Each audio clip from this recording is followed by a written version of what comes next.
Musician friend of mine, when I played in bands, used to always fall in love with women all the time that he saw out in the audience, and he would do this.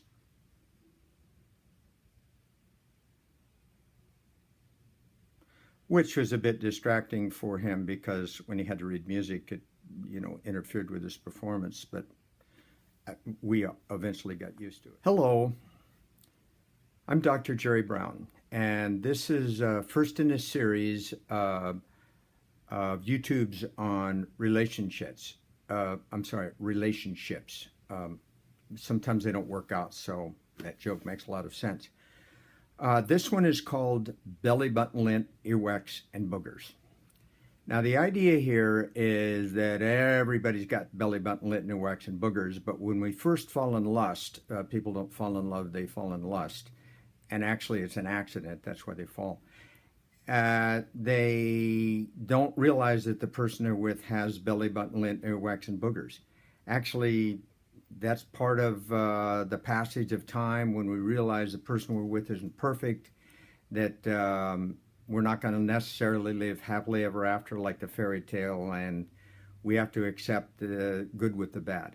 If you have a relationship that's way more than 50% positive, then you're probably in a good place. But nobody and no relationship is perfect all the time, except for one unconditional guarantee that I can offer. The guarantee I offer is that you fall madly in love with somebody and then you die first. And then you will never have to go through this. So what happens is that we are temporarily in a state of delusion.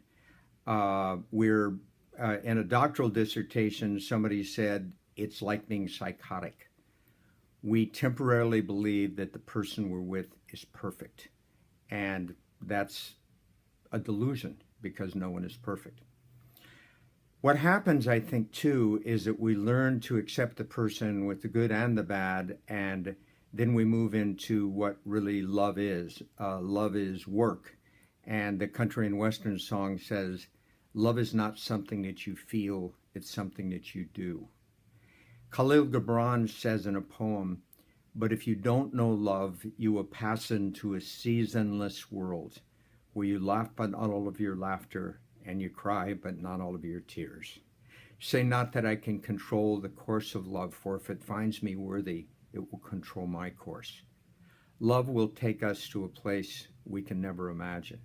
And I think love exists everywhere in the animal kingdom, everywhere in the world. There's actually a biologist that talks about a species in a book called Black Panther.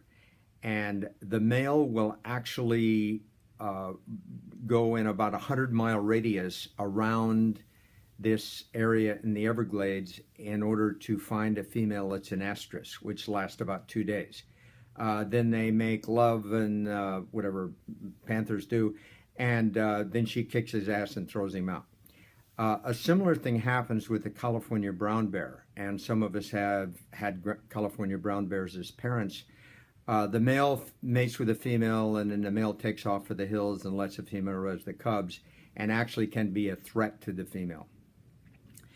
There are a number of different types of relationships, and I'll identify just a few, and I'll talk about this more in more videos.